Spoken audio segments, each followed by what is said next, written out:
Olá galera, tudo bem com vocês? Sejam bem-vindos ao Cuidar Mais com o professor Wagner. Hoje estou começando a nossa série de vídeos sobre revisão para a prova. O povo vive me enchendo a paciência na sala de aula, vai ter revisão. Então, quer revisão? Tome revisão. Hoje nosso primeiro vídeo é revisão sobre a nossa AV1 de Clínica Médica. Se você está tendo Clínica Médica com o professor Wagner, o que vai cair na prova está aqui. Tudo isso daqui, né? Mas aí a gente vai falar um pouquinho sobre tudo isso, que é óbvio. Isso aqui é um conteúdo de 15 aulas, 12 aulas. Não tem como você falar tudo isso numa revisão em uma aula na sala de aula, muito menos aqui. A gente vai dar uma passadinha para você relembrar os pontos que a gente estudou em sala de aula e que às vezes ficam meio perdidos ali, são muitas informações. Então aí sempre que você quiser, você pode vir, rever, assistir. Inclusive recomendo para os seus amigos, venham assistir nossos vídeos, né? Tem shorts todos os dias, vai ter vídeo longo sempre sendo lançados ao longo da semana. Nós vamos estar fazendo essa playlist de revisões, vai ter revisão de clínica médica da V1, da V2, de enfermagem de emergência V1 e V2, de pacientes críticos da V1 e V2. De todas as disciplinas a qual eu leciono, vai ter revisão. Se você está tendo aula comigo ou não, não importa.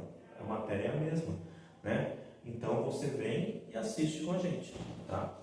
Indique os seus amigos, curta, comenta, segue a gente aí no YouTube. Esse é conteúdo exclusivo do YouTube, não tem lá no Instagram e nem tem na nossa comunidade. Siga a nossa comunidade de enfermagem APH lá no WhatsApp também, legal também. E segue no Instagram, porque as lives são todas lá no Instagram. Todo mês tem uma live nova.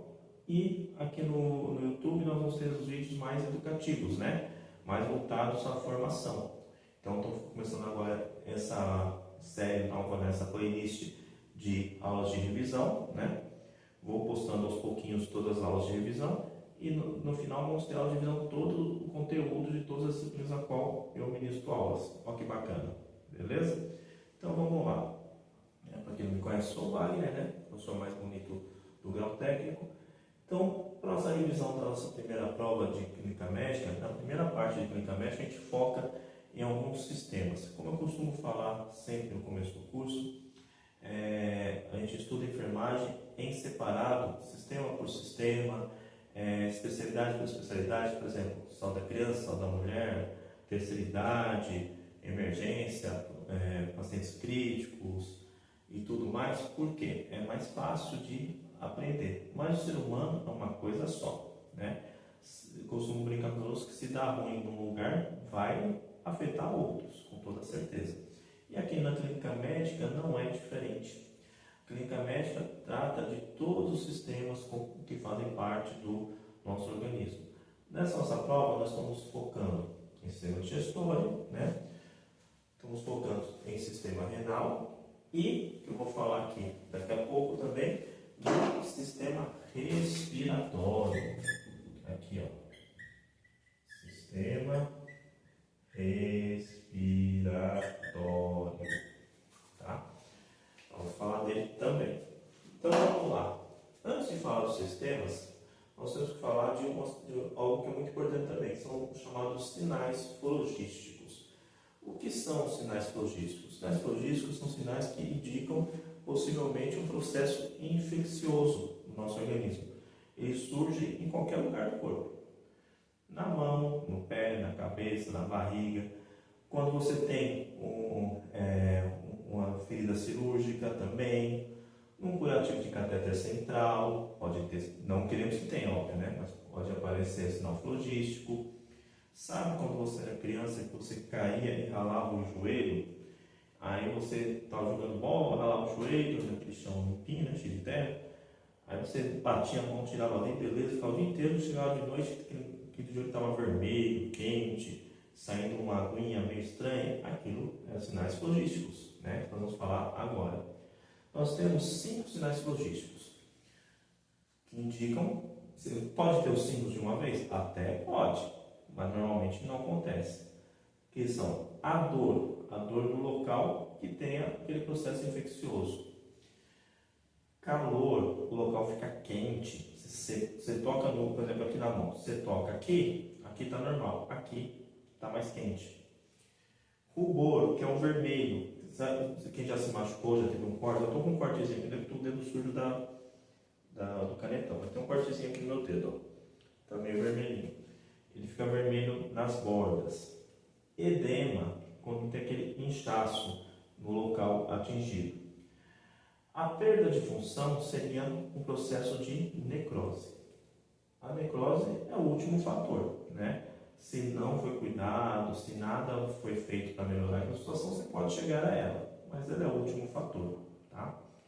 Normalmente você encontra necrose em lesões mais graves, um pé diabético, por exemplo, uma lesão em pé diabético, que a pessoa não tratou, né? Úlcera venosa e por aí fora. Os sinais logísticos nós vamos observar sempre que tivermos qualquer tipo de lesão ou curativo no nosso paciente. Por exemplo, no catéter central. O que é um catéter central? Todo bom dia já foi lá colher sangue, né? Fazer aquele exame de laboratório, tomar uma picadinha no braço. Aqui no acesso periférico, veias periféricas. Os catéteres centrais são catéteres de longa permanência. Eles ficam mais tempo, pode ficar mais tempo no paciente do que um catéter periférico. E esse catéter central, de longa permanência, ele pode ser tanto semi-implantado como totalmente implantado. O que isso quer dizer, querido professor? Eu explico. Os catéteres semi-implantados, como o próprio nome diz, ele não é totalmente interno. Ele tem uma pontinha, deixa eu pegar um canetão de outra cor aqui. Ele vai saber que eu gosto de cores coloridas. Ele não fica totalmente dentro da pessoa. Vamos dizer assim, ó. Olha só, aqui é um abdômen de tanquinho, olha que legal. Aqui, ó, vamos colocar, por exemplo, aqui na subclávia esquerda do paciente. Tem um catéterzinho aqui, ó. Fica uma pontinha para dentro e o resto para fora. Como, por exemplo, nós temos os próprios catéteres centrais de dupla via, temos o permicate, dentre tantos outros que são catéter de Shine também, são catéteres semi-implantados. E temos o catéter totalmente implantado. Sim, tem um catéter semi-implantado que são para várias funções, né? E o catéter totalmente implantado é aquele que é totalmente interno por baixo da camada da pele. Por exemplo, o PortoCat, que é um catéter muito comum de ser utilizado para pacientes que vão fazer um tratamento prolongado. O PortoCat pode ficar até um ano dentro do corpo da pessoa. Ele é como se fosse uma bolinha, assim, uma moedinha, que fica colocado geralmente em subclávia por baixo da pele. Ele fica ali. Quando o paciente não está utilizando, está de alta, ele pode ficar em casa, tranquilo, pode ir para a praia, nadar, sem problema nenhum. Ele vai necessitar novamente, vai para o hospital, vai ser feita uma higienização, o enfermeiro vai funcionar esse catéter e vai ser feitas as medicações por ali. Tá? Ele é implantado dentro do centro cirúrgico, dá 2 pontinhos só, é super tranquilo, tá? A utilização. Mas independente de qual tipo de catéter seja, nós temos que observar sempre quando vai fazer os cuidados do paciente se apresenta algum dos sinais logísticos, que são os cuidados principais com o curativo. O curativo serve para proteger o catéter, para manter a higiene, o conforto do paciente. Então nós temos que observar esses curativos, ver a permeabilidade desses catéteres, se ele está infundindo e refluindo, se apresenta ou não sinais logísticos. Na nossa anotação de enfermagem, sempre tem que estar descrevendo se ele apresenta ou não apresenta sinal logístico. Ele tem um catéter central, onde está localizado esse catéter central? Em jugular, em subclávia, é onde está esse catéter central, tá? E se ele é semi-implantado ou totalmente implantado. Totalmente implantado normalmente é o PortoCat, tá? Semi-implantado temos vários outros, mas você vai identificar qual deles é e de descrever como estão os cuidados dele. Tranquilinho, sem muito problema, nada demais. E aí, nós chegamos no sistema digestório. O sistema digestório é aquele sistema de entrada, onde a gente come, né? Começa a digestão, nós sempre falamos que a digestão começa pela boca, né? mastigar corretamente. Você mastiga, mastiga, mastiga e vai engolir e vai chegando até o seu estômago, onde o estômago vai fazer a absorção dos nutrientes, dos líquidos, das vitaminas, sais minerais, tudo que esteja lá e vai distribuir para o corpo. Esse alimento ele vai descer para o intestino, fazer todo o trânsito intestinal, onde vai ser reabsorvido mais um pouquinho de líquidos e de nutrientes, e aquilo que não serve vai ser excretado através das fezes. O sistema digestório é composto por vários órgãos, por exemplo, o próprio estômago, o fígado, o pâncreas, né? O pâncreas, ele é um órgão interessante. Ele não serve só para dar pancreatite, que é uma doença não, tá? Ele também produz 2 hormônios super importantes na nossa vida. Ele produz o glucagon, que ajuda na produção do, entre aspas, açúcar, né, no nosso sangue, e a insulina, que regula essa quantidade de açúcar. Tudo entre aspas que não é exatamente açúcar, mas vamos dizer assim, para ficar mais fácil de entender. Desculpa o barulho, porque a gente está no ambiente aberto, sem problema nenhum. A escola é barulhenta mesmo, faz parte da aula. Então, produz 2 hormônios importantes, glucagon e insulina. Um ajuda a controlar o outro. Por que uma pessoa tem diabetes mellitus, por exemplo? Se ela nasceu diabética, que é a diabetes tipo 1, é porque ela nasceu sem a produção da insulina, não produz nada.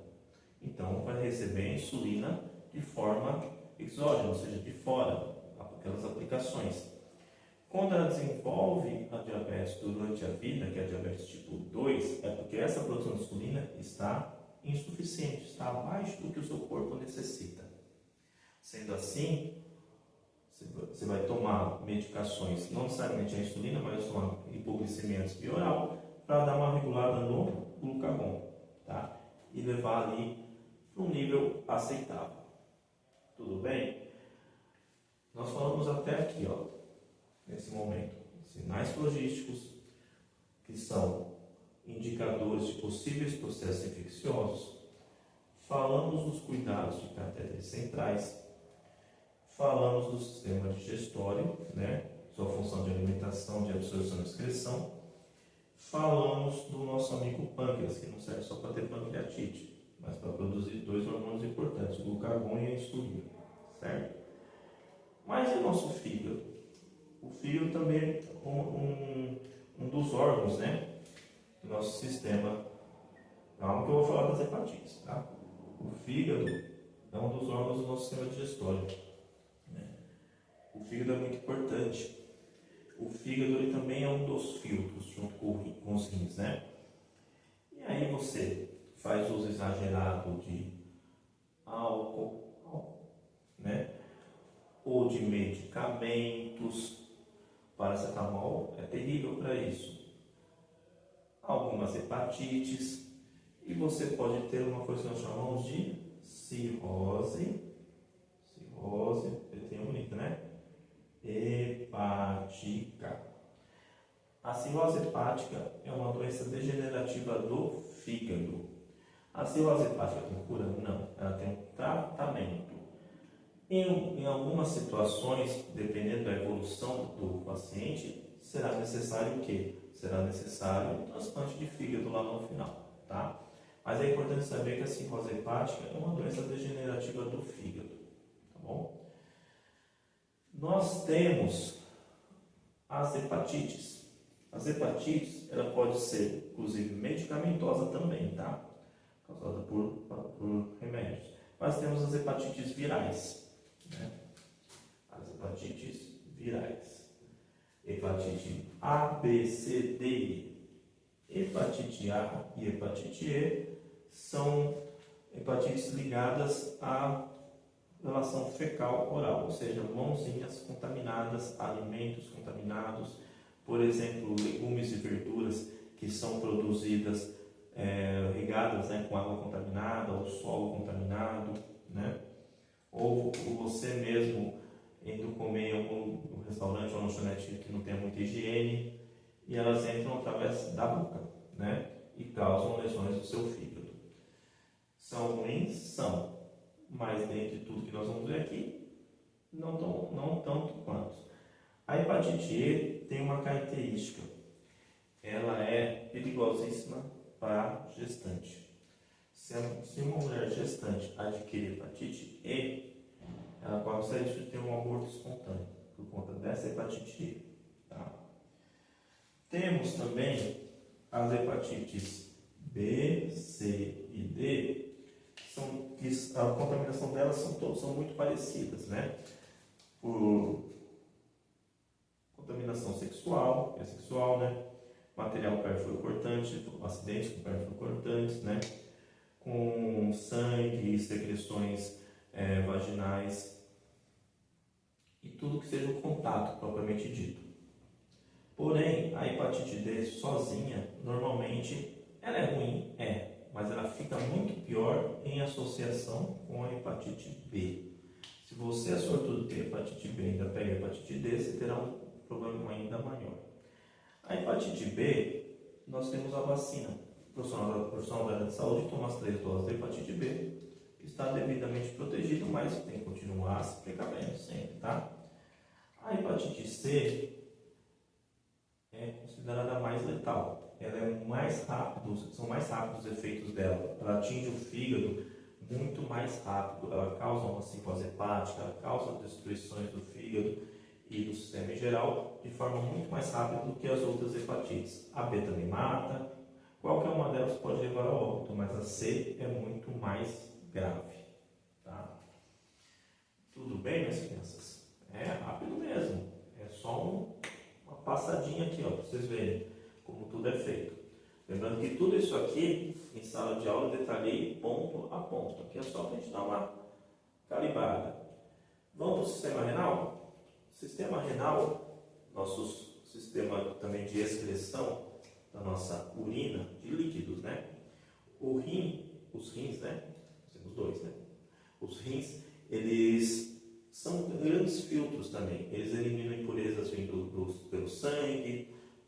Você bebeu muita água por lá que vai sair. O diurético acelera essa produção de urina, né? Os rins, eles têm alguns órgãos interessantes, ó. Os néfrons, eles são unidades funcionais dos rins. Eles fazem a produção da urina de forma bruta.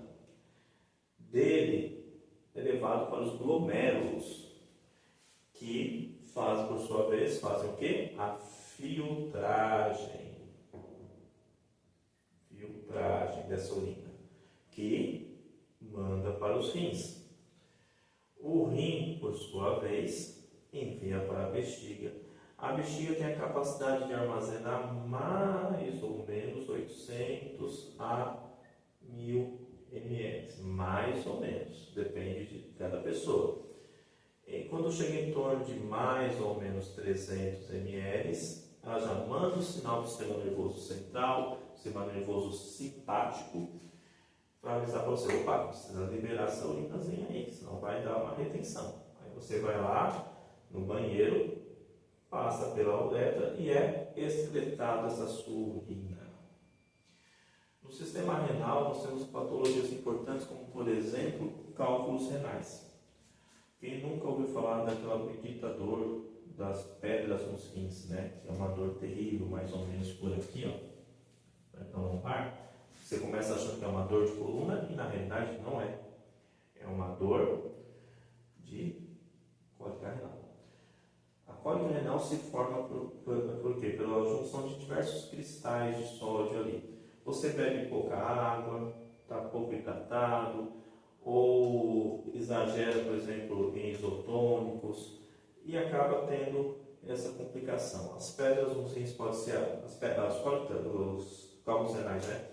Podem ficar no próprio rim, pode ficar na bexiga, pode ficar no ureter, que liga de um rim dos rins para a bexiga, pode se localizar na própria uretra, De qualquer forma, onde ele estiver, vai doer bastante, tá? Então beba bastante água, se hidrate, para ficar bem bacana, beleza?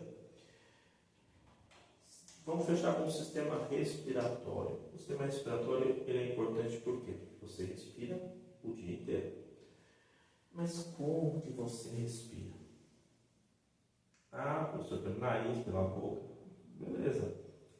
É só isso, pequeno gafanhoto? Esse ar que a gente respira aqui, ele tem em torno de 21% de oxigênio. O resto são os demais gases, a maioria é CO2. Quando você faz, inspirou e expirou, entrou isso aqui e você eliminou CO2. Mas como que isso aconteceu? É mágica? Não. Não é magia e nem tecnologia. É o nosso sistema respiratório agindo. Ocorre um processo chamado hematose. O que é hematose? A hematose nada mais é do que a troca gasosa. Sai o CO2 e fica o O2. Essa hematose ocorre nos alvéolos pulmonares, fazendo a nossa grande circulação sanguínea. Como é que acontece? O ar entra, passa entra na corrente sanguínea, passa do coração, o coração vai para os pulmões, passa pelos alvéolos, faz a troca gasosa, volta para o coração, passa para o pulmão, volta para o coração e espalha para o resto do corpo todo. Tá? Cada vez que você inspira, ele faz esse processo, ou seja, é simultâneo. Tá? Quando há uma falha nesse processo, nós podemos ter duas situações. Vou escrever aqui mesmo. A hipóxia e a hipoxemia, que o povo se mata para acertar o que é isso, né? Eu perguntei ainda ontem na sala de aula. Hipoxemia, redução de oxigênio no sangue arterial. É uma falha na hematose. A hipóxia é uma redução no sangue dos tecidos capilares, que pode ser causado pelo quê? Por uma insuficiência respiratória aguda ou um edema agudo do pulmão. O que pode causar uma insuficiência respiratória aguda? Vários problemas. Por exemplo, infarto agudo do miocárdio é um deles. Outro problema, insuficiência cardíaca congestiva. Outro problema, que também pode ocorrer, insuficiência respiratória aguda, inalação de gases tóxicos, fuligem, fumaça, ar quente proveniente de queimadas ou incêndios, lesões do trato nasofaríngeo, tá? Lesões de traqueia, edema agudo de pulmão. Edema é acúmulo de líquidos. Lembra que nós falamos do edema aqui? Edema agudo de pulmão pode ser causado por excesso de líquidos introduzidos no corpo, por exemplo, soros em excesso, acúmulo de líquidos por uma lesão renal. Olha só que legal. O edema agudo de pulmão, ele literalmente encharca os pulmões. E aí, a complacência pulmonar, aquele ato de encher o pulmão, fica bem reduzido. Tá? O que nós precisamos saber disso tudo? Tá? Para a gente fazer um fechamento aqui legal. Sinais logísticos são necessários para avaliar processo infeccioso em qualquer local do corpo. Mas observamos isso principalmente em curativos de feridas cirúrgicas ou curativos de catéteres centrais. O curativo do catéter central está lá para dar conforto e higiene ao paciente. Ok? Temos o nosso sistema digestório que serve para alimentação, absorção de nutrientes líquidos, sais minerais e a excreção daquilo que não nos é importante. Dentro do sistema digestório nós temos o pâncreas, que produz dois hormônios importantíssimos, insulina e glucagon, que regula nossa taxa de açúcar no organismo. Temos o fígado, que também é um grande filtro também no nosso organismo. Se você o atacar, seja com remédios, com álcool, com drogas, ou até mesmo com uma hepatite viral, você pode ter uma cirrose hepática, que é um processo degenerativo desse fígado. Temos as hepatites que podem ser medicamentosas também, mas principalmente virais, tipo A, B, C, D e E. Tipo A e E são ligados à contaminação fecal oral, mãos sujas, né? Vai para a boca. A hepatite E, elas são as menos graves, mas são ruins também. A hepatite E, se você for uma mulher gestante, corre o risco de ter um aborto espontâneo. Temos também a hepatite B, C e D, que são as piores. A D, se houver uma contaminação juntamente com a B, praticamente fatal, acelera demais o processo. A hepatite B, nós temos vacina, 3 doses de vacinas. Todo profissional da área de saúde as toma. A hepatite C é tão grave quanto, só que ela mata muito mais rápido, ela age muito mais rápido no organismo. As hepatites virais não têm cura, mas elas têm tratamento. Se você seguir o tratamento corretinho, descobrindo desde o início, você tem um prognóstico relativamente bom, tá? No sistema renal, nós temos as unidades funcionais suficientes, que são os néfros, que produzem a urina bruta, manda para os glomérulos, que fazem a filtragem, por sua vez encaminham para os rins, que armazenam essa urina, e distribuem através do ureter para a bexiga. A bexiga tem a capacidade de acumular, dependendo de cada indivíduo, mais ou menos de 800 a 1000 ml.